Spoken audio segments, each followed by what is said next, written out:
I froze as the doorbell camera notification lit up my phone again. Another package was gone. I opened the footage expecting the usual delivery glitch. But there she was, Sophia Wilson, the self-proclaimed queen of Maplewood Estates, strutting up my porch in her pink blazer like she owned the place.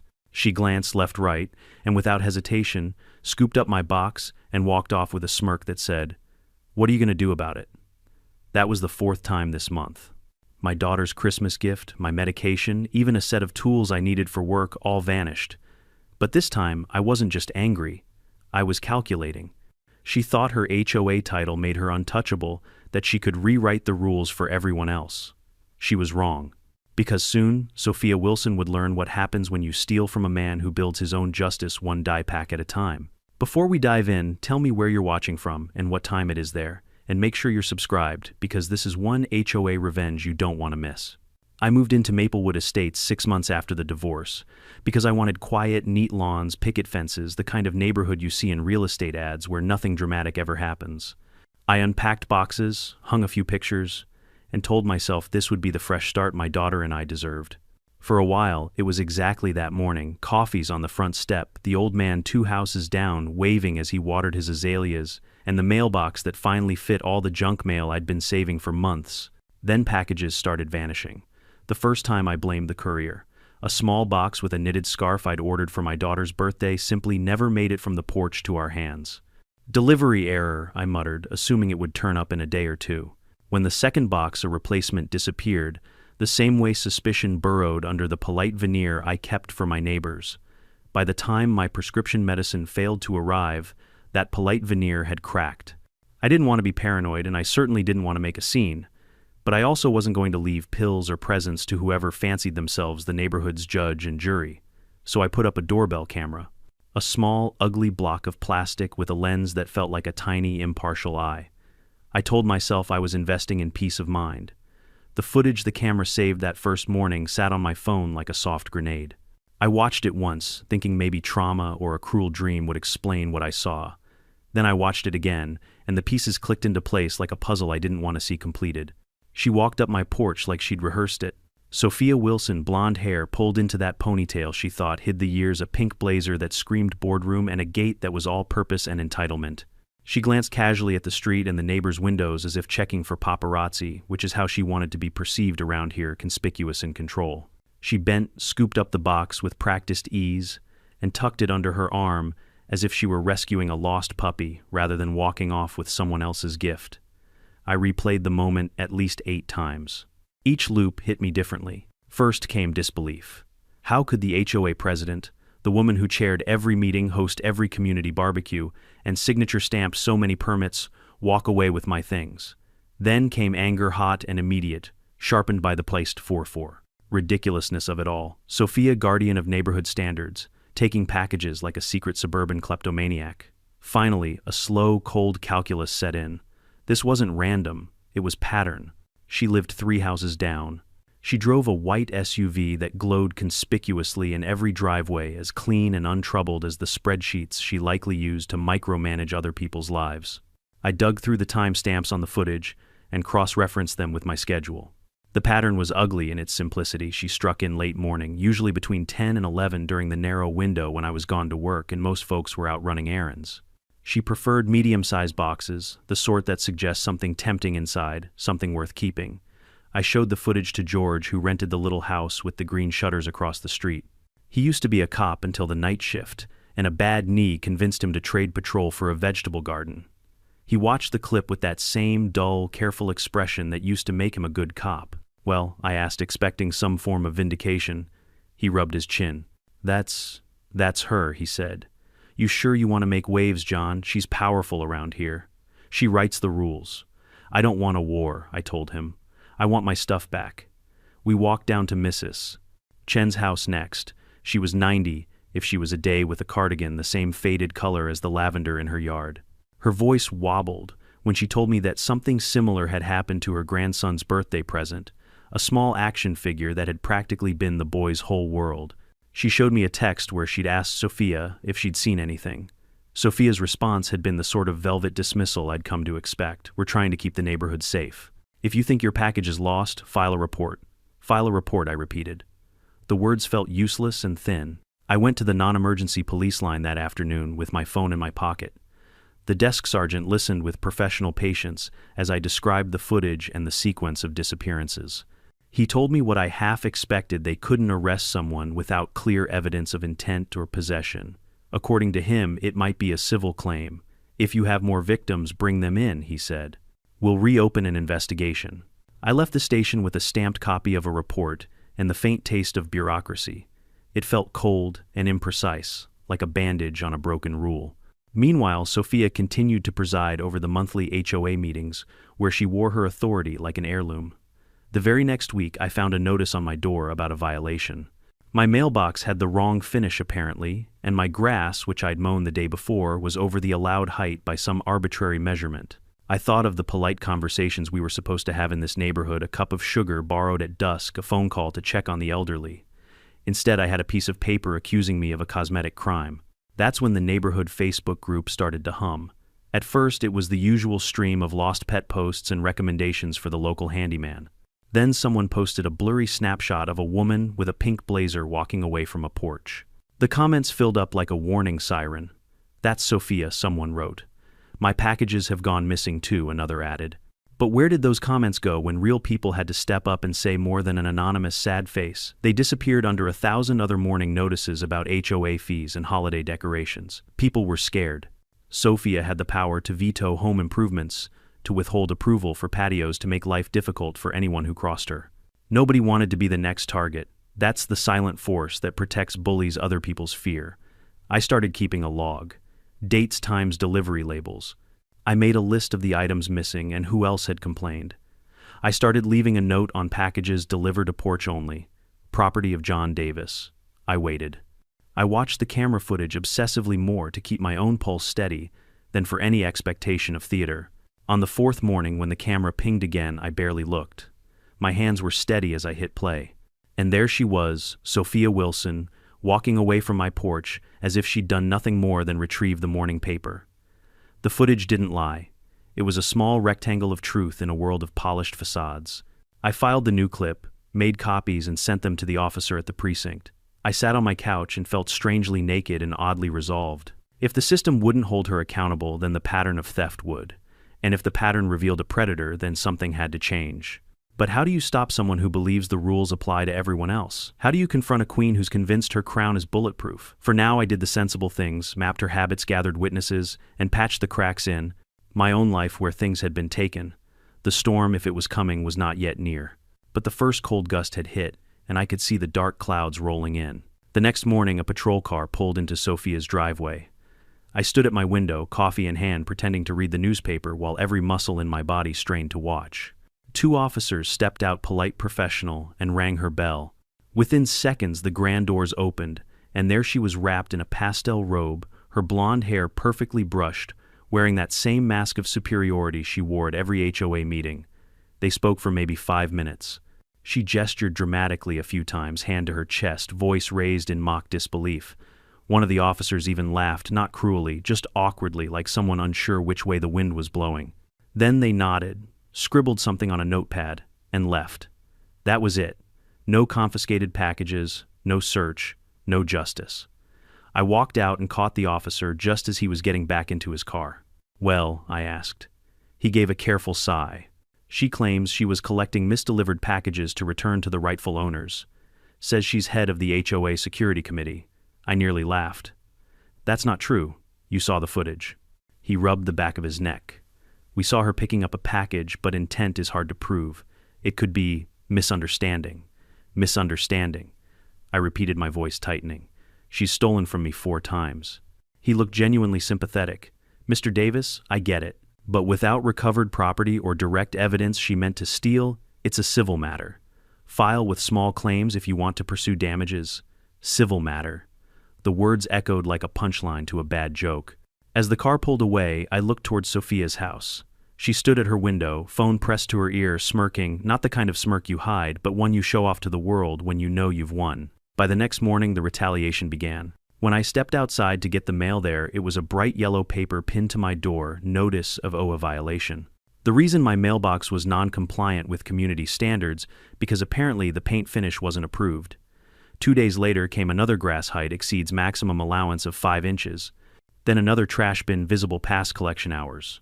It was ridiculous, every notice stamped with Sophia's signature at the bottom in that looping cursive that looked like it was designed to irritate. At first I thought it was just harassment, but it became clear she was sending a message: I run this place. I attended the next HOA meeting, hoping to confront her publicly. The meetings were held in the clubhouse, fake marble floors, fluorescent lights that buzzed like dying bees. Sophia sat at the head of the table, flanked by her board members, people who nodded before she even finished sentences. When I brought up the missing packages, her tone shifted from polite to poisonous. "Mr. Davis," she said, smiling for the room, "if your packages were misplaced, you should speak to your courier. The HOA can't be responsible for private delivery issues." "I have footage," I said, placing my phone on the table. "You were in my driveway. You took them." Her smile didn't waver. "I was returning misplaced parcels to the sorting area. As HOA president, I'm authorized to ensure community safety." "Perhaps you misinterpreted what you saw," the others murmured. I saw fear flicker behind some eyes, not for me but for themselves.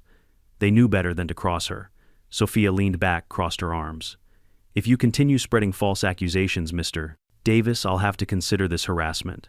I looked her dead in the eye. "Go ahead." The next day, another violation notice appeared. This one was for leaving a hose visible in the front yard.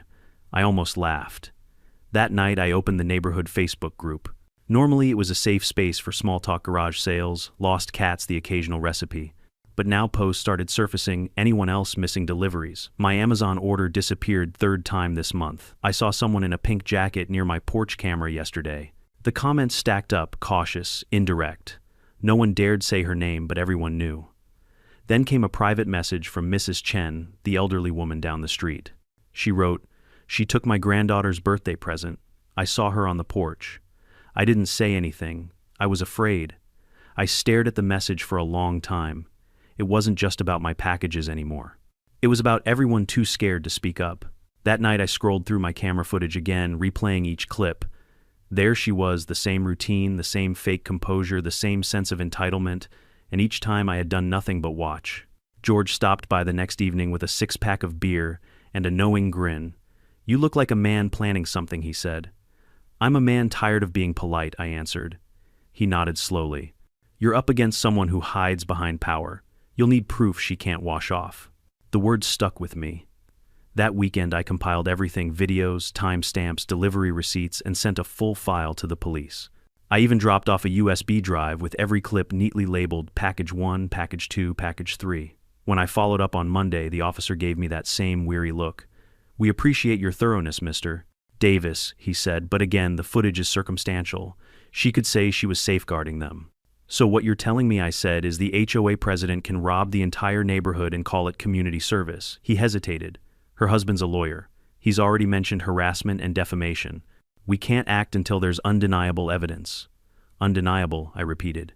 "Got it." When I left the station, the air felt heavier, like the whole suburb was pressing against my chest. Sophia's white SUV glided past me at the intersection, her window rolled down just enough for me to see her smile. It wasn't arrogance anymore. It was victory. That night, I sat in my living room, lights off, TV muted. My phone buzzed every few minutes, another notice, another HOA email about community decorum. Outside, the sprinklers clicked rhythmically and the streetlights painted the neighborhood in sterile gold. I realized something simple and infuriating. Sophia wasn't just stealing packages.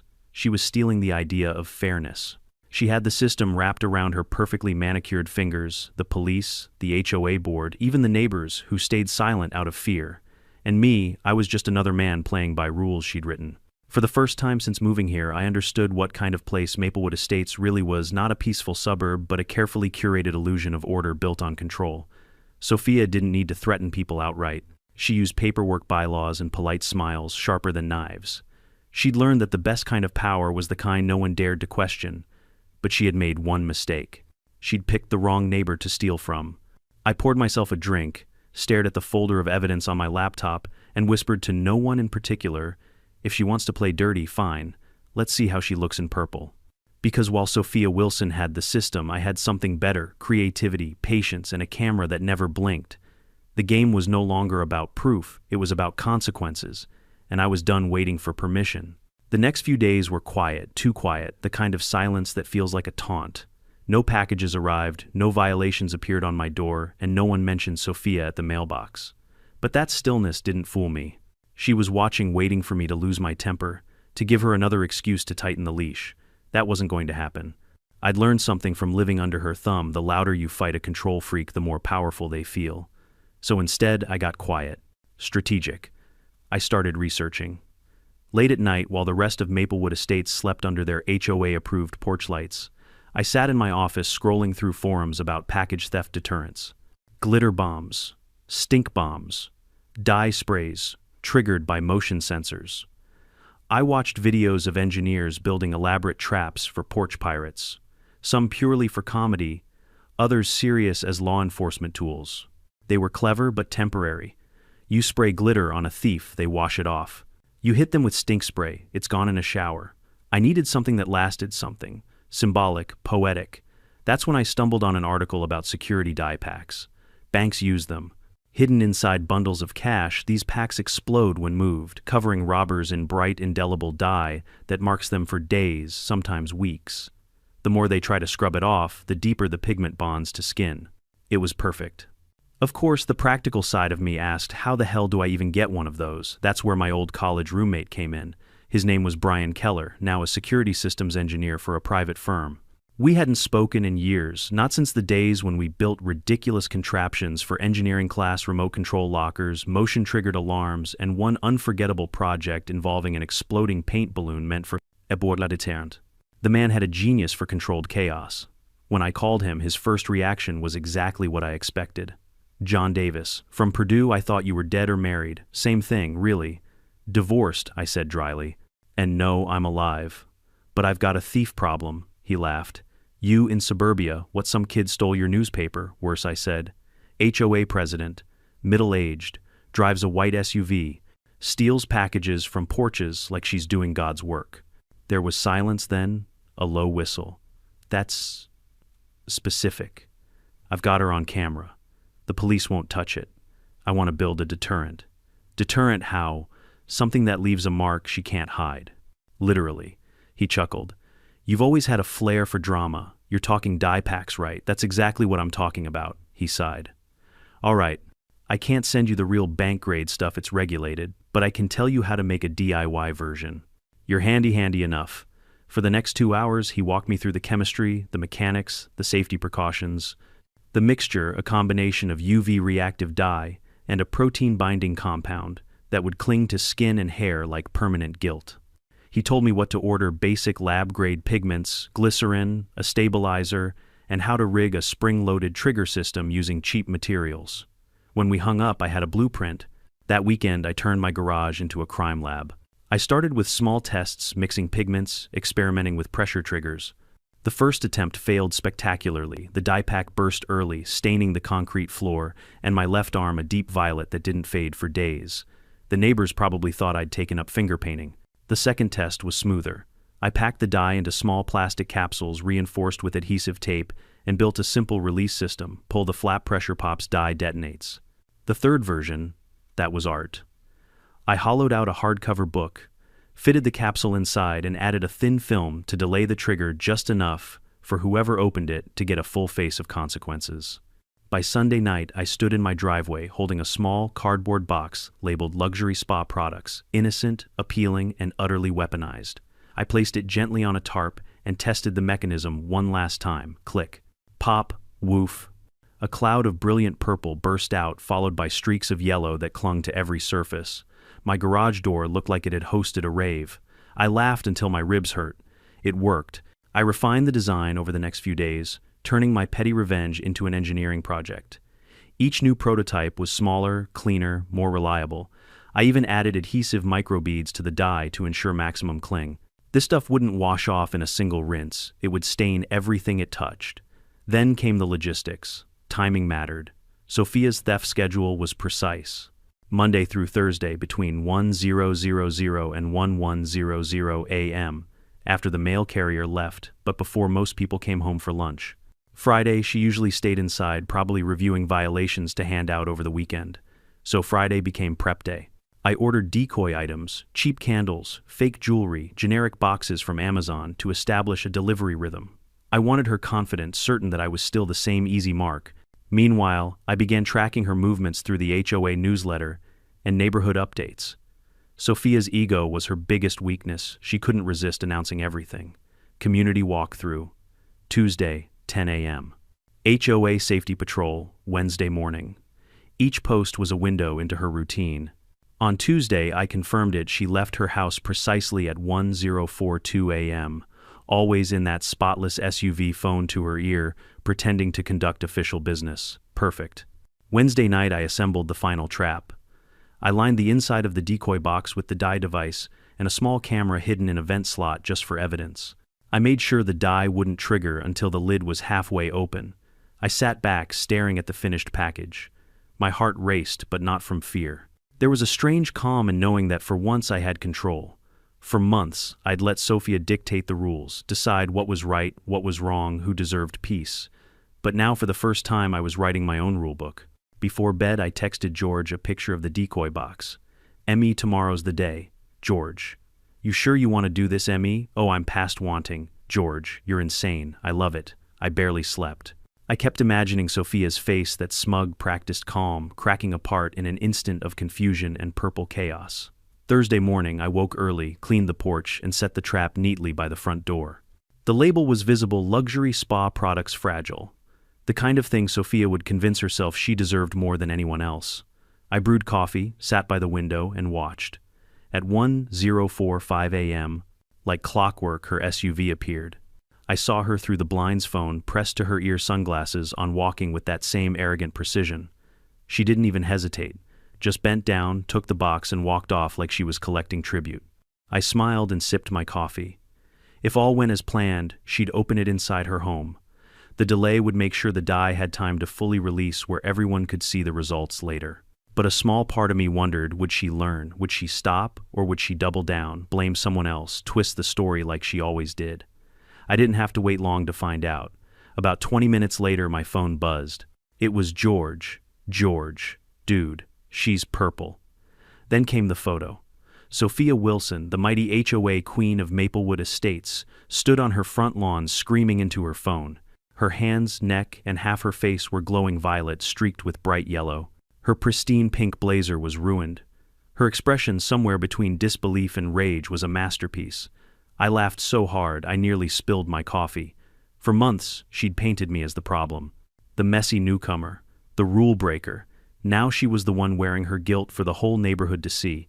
And the best part, she'd done it to herself. The morning air was crisp, almost cinematic. That kind of golden suburban light that makes everything look calm: lawns, glowing birds, chirping sprinklers, humming in rhythm. But beneath that calm was the quiet hum of revenge. I had my coffee in one hand, my phone in the other, and my porch camera feed open. The box sat perfectly in framed sunlight, kissing the label luxury spa products. To anyone else, it was just a delivery. To me, it was justice in cardboard form. I'd rehearsed this in my mind for days. The timing, the angle, the placement, everything calculated. I even ran a few dry tests to make sure the package looked convincingly tempting. I wanted Sophia to feel like it was hers the moment she saw it. That was how she operated: entitlement disguised as community concern. At 10:43 a.m., right on schedule, her white Escalade rolled into view. The sun glinted off its freshly waxed hood. Even her car seemed smug. She parked 2 houses down, pretending to fiddle with her phone, the same act she'd perfected. I imagined her inner monologue: poor John, always getting packages delivered to the wrong address. Good thing I'm here to help. I leaned closer to the screen. The camera captured every detail: her pastel blazer, her polished nails, her precise stride. She didn't even glance toward my house. She was too confident for that. She walked straight to the porch, glanced once, left once, right, and bent down. Then she smiled. That infuriating, self-satisfied grin, like she was performing for an invisible audience that applauded her every move. She scooped up the package, tucked it under her arm, and walked away. Smooth. Effortless. My heart raced, not from fear, but from anticipation. It was a strange thrill watching the predator fall into a trap she thought she controlled. When she disappeared into her house, I checked the timer. If my calculations were right, the die pack would activate once she lifted the lid completely. A small delay trigger, then a 2-second release. I waited. 5 minutes passed. Nothing. 10. Still quiet. My phone buzzed with an email notification, but I ignored it. All my focus was on the still frame of my porch. I rewound the footage, watched her walk off again slower this time, confidence radiating. Then, around the 20-minute mark, my phone pinged. "George, you'd better check the window." I stepped outside and nearly dropped my coffee. From halfway down the street came shouting, high-pitched, furious, and completely unfiltered. And there she was. Sophia Wilson, the queen of Maplewood Estates, standing in her driveway, drenched from head to toe in streaks of electric purple and bright yellow. Her blazer looked like it had been dunked in tie-dye, her hair plastered to her head, her face a chaotic mix of violet and panic. She was waving her arms, shouting something about chemical assault and lawsuits, while neighbors peeked through curtains and fences. I bit my lips so hard, trying not to laugh, that I tasted blood. George stepped out from his porch across the street, phone in hand, already recording. "You wanted undeniable proof," he called out. "Guess you got it." Sophia turned toward him, face twisted with rage. "Stop recording, George, this is private property," he laughed. "You're standing in your driveway, lady." She tried to wipe the dye off with tissues, but it only spread bright, sticky, and merciless. Every move she made seemed to amplify the disaster. Her hands were now purple up to the wrists, her neck stained yellow, and the more she rubbed, the worse it got. She bolted to her SUV, leaving smeared handprints on the door handle, and slammed the door shut. The engine roared to life tires, screeching as she sped off down the road, probably to the nearest urgent care or pharmacy. I leaned against the door frame, laughing quietly to myself. For the first time in months, I didn't feel powerless. I felt free.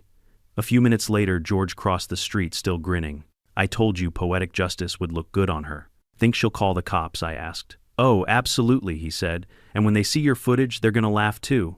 By evening, the whole neighborhood knew. The HOA group chat exploded. At first it was whispers, someone claiming they saw Sophia attacked with a chemical substance, others asking if anyone had security footage. Then photos started circulating, a screenshot from George's video, showing her running toward her SUV, hands, bright purple hair dripping yellow. The captions were brutal. "Maplewood's new fashion trend, HOA helping ourselves always. Queen Sophia goes punk." I didn't post anything. I didn't need to. The truth was loud enough without my voice.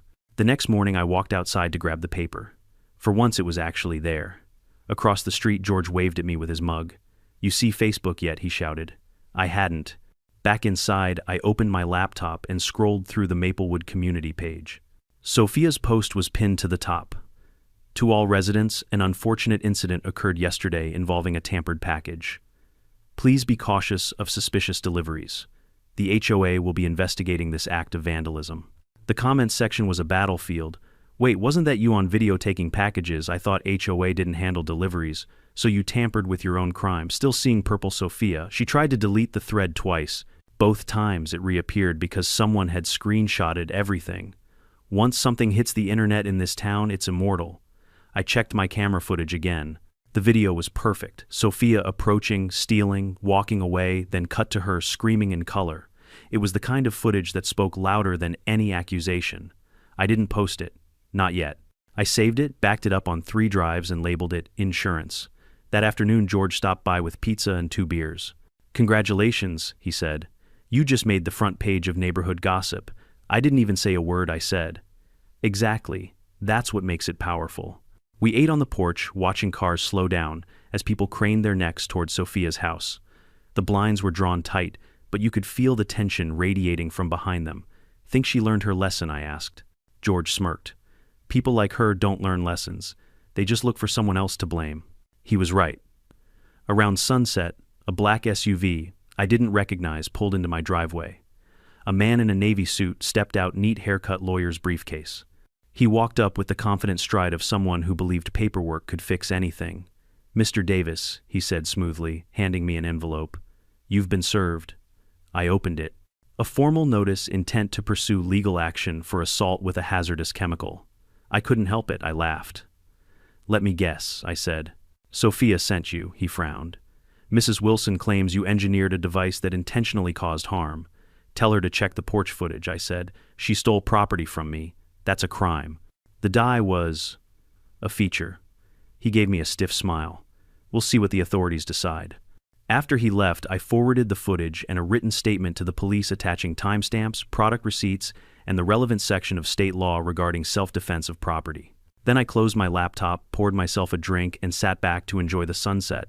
For the first time since moving to Maplewood, I wasn't the one under surveillance. She was. That night I dreamed of her SUV glowing purple under streetlights, a neon confession on wheels. And as I drifted to sleep, one thought replayed in my head. You can wash your hands 1,000 times, Sophia, but guilt always stains deeper than dye. By the next morning, Maplewood Estates was in full uproar. The neighborhood, once obsessed with lawn height and mailbox paint codes, had something far juicier to talk about. Sophia Wilson, the HOA queen, caught in a scandal of her own making. The first ripple hit Facebook.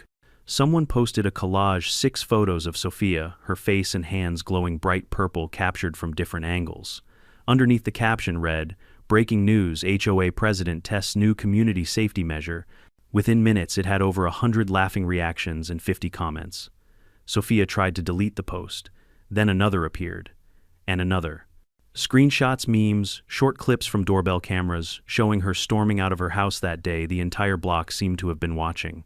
I woke up to 15 notifications, 3 missed calls from George, and a text from an unknown number that simply said, "Was it you?" I didn't respond. I stepped outside into the kind of morning that would have once felt peaceful, but now it buzzed with curiosity. Neighbors stood in small groups at the end of driveways, whispering behind coffee cups. Every so often, one of them glanced toward Sophia's mansion at the end of the cul-de-sac, its windows shuttered, tight blinds drawn like it was under siege. George crossed the street holding 2 mugs of coffee. "You've officially broken the HOA internet," he said, handing me one. "Don't look at me," I said, pretending to be innocent. "I just ordered a package." He smirked. "You're a legend, man. Half the neighborhood thinks you're Batman, the other half thinks you're crazy. Maybe I'm both." He laughed, but his eyes drifted towards Sophia's house. "You should see her page. She's losing it." When I checked my phone again, I saw what he meant. Sophia had posted a long statement. "Yesterday, I was the victim of a malicious prank involving a tampered package. Someone in this community clearly intends to harm me and the HOA. This will not go unpunished." The comments beneath it were brutal. "Pretty sure the only thing you were tampering with was our mail. Funny how the victim has purple hands and my missing blender. You did this to yourself, Sophia." For the first time since I'd moved here, people were talking back. The fear was cracking. By noon, a squad car pulled into her driveway. 2 officers stepped out, one holding a clipboard. From my porch, I could just make out their conversation. Sophia gestured dramatically, waving her stained hands. She pointed toward my house twice. I just smiled and waved. When the officers finally walked over, I greeted them calmly. "Morning, gentlemen," I said. "Coffee?" The taller one smiled awkwardly. "No thanks, Mr. Davis. Mrs. Wilson reported an incident involving a package." "I figured," I said. "Would you like to see the footage?" Within minutes, they were watching the recording on my phone, Sophia walking up to my porch, stealing the box and carrying it home. I explained the device, how it was a non-lethal theft deterrent designed for property protection, modeled after legal security die packs used by banks. When the video ended, one of the officers chuckled under his breath. The other hid a grin behind his notepad. "So she stole it," the shorter one said matter-of-factly. "Exactly," I said, "and the die did the rest." The taller officer nodded. "Seems self-inflicted." They thanked me for the cooperation, promised to file an updated report, and drove off back toward Sophia's house. I watched from my porch as she met them at the door, still blotched purple, yelling something I couldn't hear. Whatever it was, they didn't look convinced. That afternoon, the HOA group chat exploded again, this time with real consequences. "Emergency HOA meeting tonight," one message read. "All board members required to attend." When I arrived at the clubhouse that evening, half the neighborhood was already there. People packed the room, whispering, phones out, recording every second. Sophia sat at the head of the table, wrapped in a scarf and oversized sunglasses like a celebrity caught in scandal. But the purple tint still bled through her skin. "Let's call this meeting to order," she said, her voice shaking but defiant. Someone from the back shouted, "You gonna steal our packages first or after?" Laughter erupted. Her jaw tightened. "I have been unjustly humiliated by a resident who used a dangerous chemical trap." "It was your theft that triggered it," George interrupted from the crowd. "That's not assault, Sophia. That's karma." The room broke into murmurs. Another neighbor stood up, Mrs. Chen, clutching a worn folder. "You took from me too," she said in her quavering voice. "My granddaughter's birthday gift. You said you'd return it. But it never came back." Sophia froze. "That's not true." Mrs. Chen opened the folder, revealing receipts, emails, and screenshots. "It is. And I wasn't the only one." Then came others, parents, retirees, young couples, each stepping forward with their own stories, their own missing deliveries. Sophia's face drained of color well beneath the purple anyway. I just sat back and watched the empire crumble. Her husband, a lawyer with perfect posture and zero charisma, tried to interject. This is defamation. None of this is admissible, but the crowd drowned him out. Then sue us all, someone shouted. Let's see what color you turn. It was chaos, glorious poetic chaos. Years of fear and fake smiles breaking apart in one evening. Finally, one of the board members stood up, trembling slightly. We need to vote, she said. A vote of no confidence in Mrs. Wilson as president. Hands shot up across the room, almost unanimous. Even her own secretary raised hers hesitantly. When the motion passed, Sophia slammed the gavel down, splattering a faint streak of purple across the table. You can't do this, she shouted. I am the HOA. No, someone said, from the back you were. Security escorted her out minutes later. She screamed about legal action, conspiracies, criminal pranks, but by the time the doors closed behind her, the laughter had already started. Outside, the air smelled sweeter. It wasn't just victory, it was relief, the kind that only comes after months of suffocating under someone else's control. Over the next few days, the story spread beyond Maplewood. A local news crew showed up, cameras in hand. The headline the next morning read, HOA President's Sticky-Fingered Scandal Purple Justice in Maplewood Estates. The accompanying photo, Sophia leaving the courthouse scarf, pulled tight purple stains still visible, was priceless. She tried everything. Dermatologist solvents, even paint thinner. But nothing worked. The dye bonded to her skin like guilt itself. Her husband filed an assault claim, but the police dismissed it after reviewing the footage and multiple witness statements. The official report labeled the incident, Property Defense Incident. No charges filed. And with that, her reign was over. But the humiliation didn't fade as easily as the dye. She avoided public spaces, canceled meetings, and stopped driving the Escalade altogether. When she finally reappeared weeks later, her hair still carried faint violet streaks, a ghost of her own downfall. I didn't celebrate publicly. I didn't gloat. I didn't need to. The neighborhood had already done that for me. People I barely knew waved as I passed, thanking me under their breath. You did what we all wanted to, one man whispered outside the post office. You made her accountable. The new HOA interim board released a statement acknowledging a breach of community trust and promised reforms. Package theft reports dropped to 0. As for me, I just went back to living, quietly, peacefully. But sometimes late at night, when the porch light flickered and I caught my reflection in the doorbell camera, I'd think of that moment, the purple cloud blooming, the look on her face, the raw panic of someone finally seeing themselves for what they were. Some people pay fines for their crimes, others pay in reputation. Sophia Wilson paid in dye, and as poetic as it sounds, the stain fit her perfectly. You could feel the shift in Maplewood Estates before you even saw it. The gossip had burned through every fence line every morning, dog walk, every polite wave at the mailbox. It was the first time in years people weren't whispering about HOA fines or approved paint colors, they were whispering about justice. The official announcement came 3 days after the chaotic meeting. An emergency HOA board session open to all residents. Word spread like wildfire. Even the folks who normally avoided HOA politics showed up, folding chairs in hand, popcorn in tow. It wasn't a meeting anymore, it was a reckoning. The clubhouse was packed. Cameras from local news stations had set up by the back wall, their red lights blinking. You could hear the hum of nervous energy in the air, like everyone had come to watch the Queen finally lose her crown. Sophia Wilson entered late, wearing oversized sunglasses and a turtleneck high enough to hide most of her jaw. It didn't work. Under the fluorescent lights, faint purple streaks still bled through her skin, ghostly reminders of her crime. Her husband, Robert Wilson, followed behind her, sharp suit briefcase in hand, jaw tight like he was trying to physically hold his world together. They took their usual seats at the head of the table, but this time no one stood to greet them. The new interim chairwoman, Mrs. Langford, cleared her throat.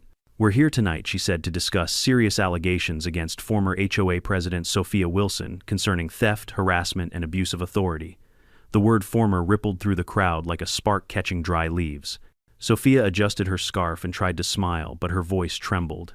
These so-called allegations, she began, are a coordinated attack.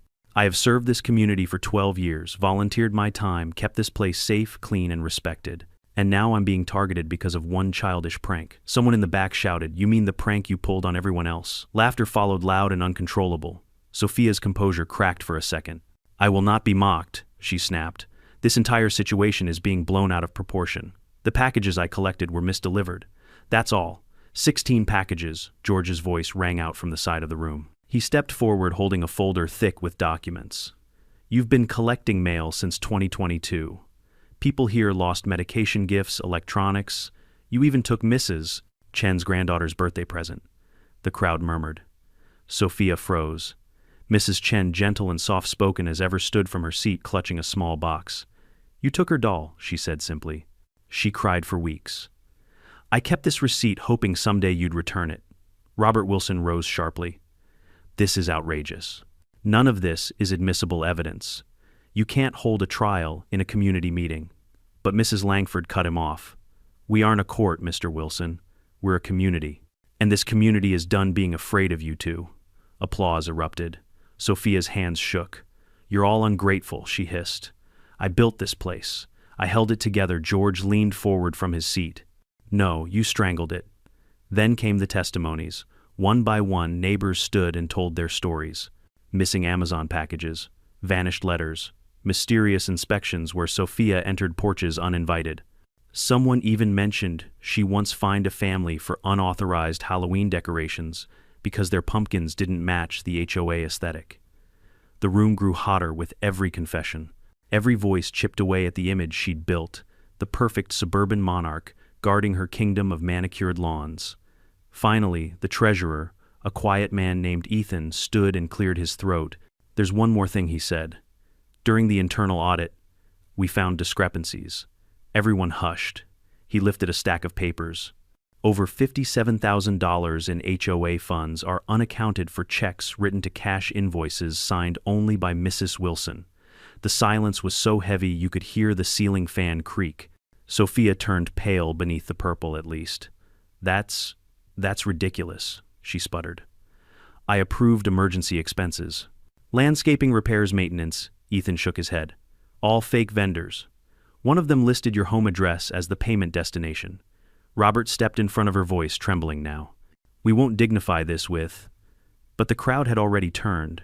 Phones came out, people snapping photos of the documents, recording everything. The story was writing itself.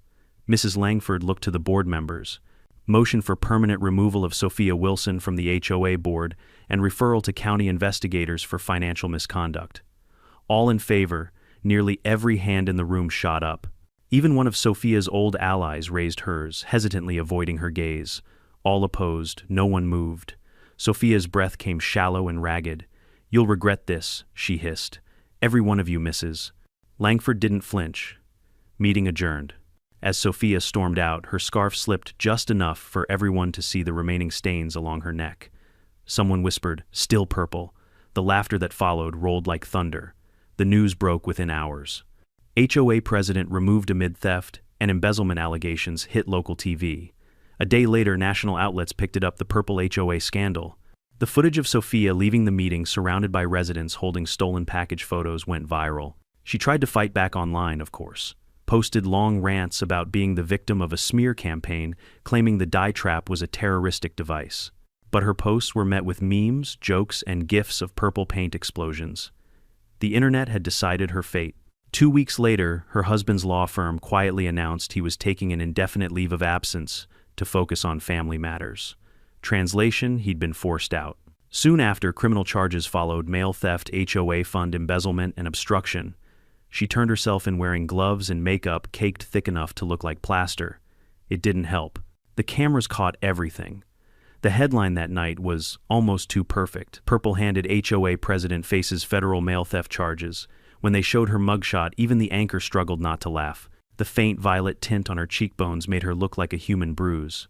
I watched it all from my living room, the same spot where I'd once sat watching her steal from me. My porch light flickered softly outside, casting a calm glow. George texted me during the broadcast. George, you see this, you did it. Emmy, no, she did it to herself. A week later, a moving truck appeared in front of her house. I watched from my window as movers carried out furniture boxes, expensive art, the trappings of a perfect life reduced to clutter on a curb. Sophia herself stood on the porch, sunglasses, hiding her eyes, hair tied in a bun sleeves long enough to cover what color remained. As they loaded the last box, she turned toward my house. For a moment, our eyes met through the distance. I didn't see rage this time. I saw exhaustion, embarrassment, maybe even regret. But it was too late for all of that. She got in her car and drove off her once white SUV, still faintly stained around the door handle, a violet scar on a reputation that would never heal. Maplewood Estates breathed again. The HOA elected a new board within a week. Mrs. Chen became president, George took over as community safety coordinator, and for the first time people actually smiled at meetings. They even introduced a new policy: shared package lockers for residents, no more porch thefts, no more paranoia. When Mrs. Chen thanked me during the first public meeting, I shook my head. "Don't thank me," I said. "Thank gravity. Everything that goes up must come down." The crowd laughed. Still, as satisfying as it all was, I couldn't shake one truth. The system hadn't fixed anything. It hadn't protected anyone. People had just been too scared to speak. The only thing that had changed was one person refusing to stay quiet and a little creative engineering. That night I sat on my porch with George, watching the sunset over freshly mowed lawns. He raised his beer. "To poetic justice," he said. I clinked bottles with him, and to purple dye, the great equalizer. He laughed. "Think she'll ever move back?" I smirked. "Not unless she wants to repaint the whole town." The wind rustled through the trees, soft and easy. For the first time since moving to Maplewood, I didn't feel like I was living under someone's thumb. The HOA no longer felt like a weapon, just a group of neighbors trying to keep lawns neat and lives peaceful. And as the sun dipped below the horizon, I realized something simple and strange: revenge hadn't just freed me. It had freed everyone. 6 weeks later, Maplewood Estates felt almost unrecognizable. The tension that once clung to every cul-de-sac like fog had lifted. The lawns looked greener, the smiles wider, and the constant fear of HOA retaliation had vanished with Sophia's SUV. You could finally walk your dog without wondering if your leash length violated some subsection of Community Code 4B. For the first time in years, people were living, not performing. I'd wake up early, step onto the porch with my coffee, and watch the delivery truck roll through the neighborhood. Packages now stayed where they belonged. No mysterious disappearances, no nervous glances over shoulders, just ordinary life, the kind we all thought we were buying when we moved here. Sophia, on the other hand, had become the town's cautionary tale. The story had spread far beyond Maplewood. You couldn't scroll through social media without stumbling upon a meme of her purple-stained face or a clip from the HOA meeting. Someone even made a t-shirt that said, "Keep your hands off my packages. Number Purple Justice." It was petty. It was perfect. Her trial came fast. Local authorities wanted to make an example of her.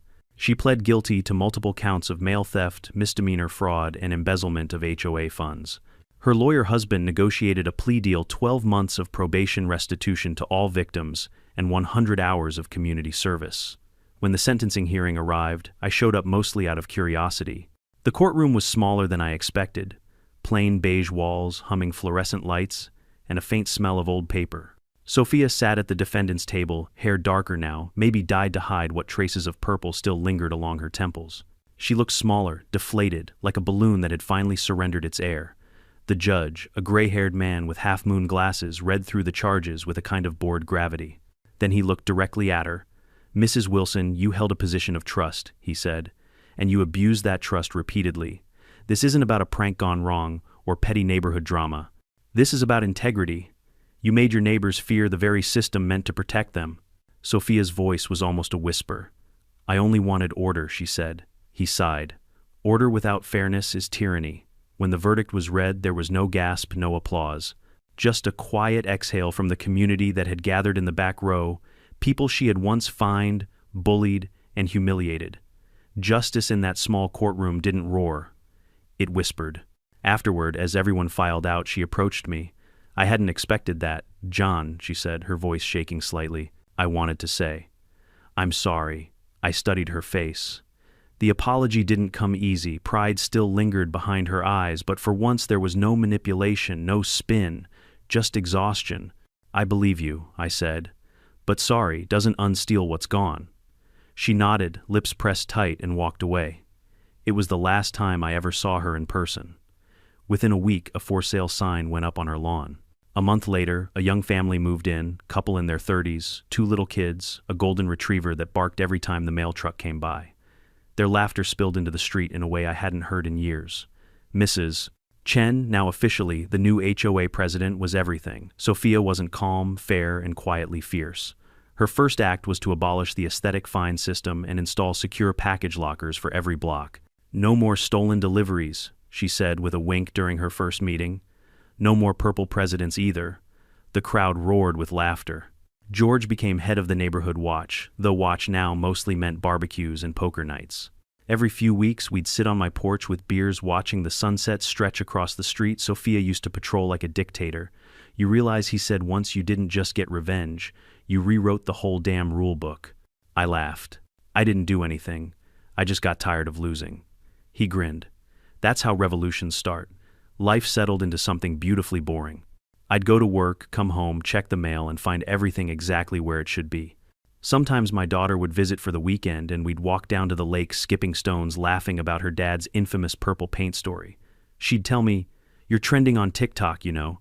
I pretended not to care, but truthfully I did. One afternoon, while unpacking groceries, I found an envelope in the mailbox, no return address. Inside was a small note written in neat cursive. "You were right.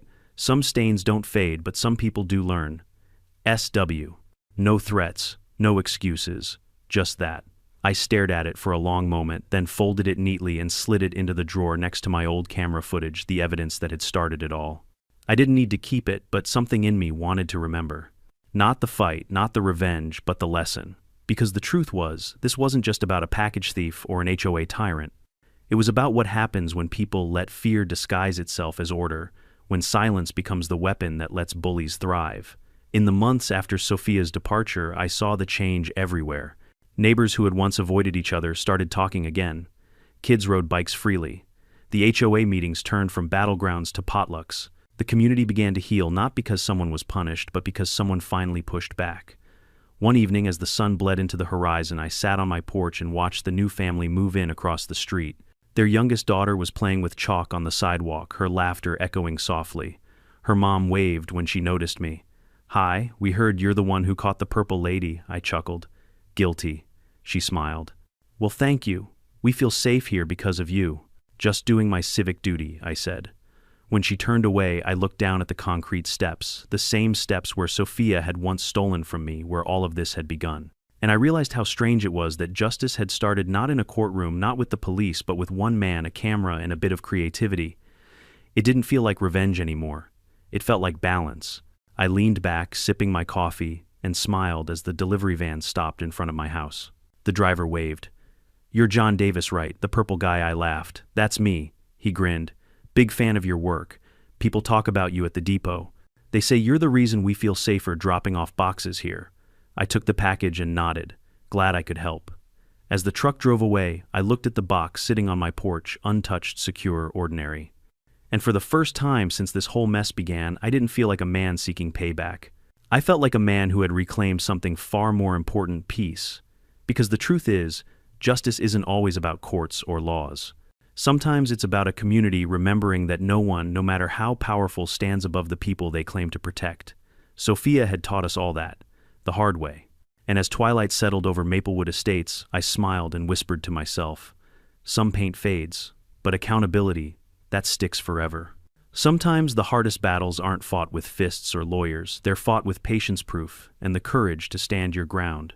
Sophia Wilson believed power meant control, but real power lies in restraint, in staying calm until the truth paints itself for everyone to see. If there's one thing I learned, it's this: silence protects the bully. Speaking up, even when no one listens at first, breaks the spell. And when you fight smart, not loud, justice has a way of finding its color. So if you've ever dealt with a neighbor like Sophia or a system stacked against you, remember, you don't need revenge. You just need a plan. And maybe a little purple dye. What would you have done in my place? Have you ever faced a HOA Karen in your life? Tell me your story in the comments. And if you enjoyed this tale of karma, creativity, and comeuppance, hit that subscribe button, because in this neighborhood, poetic justice never sleeps.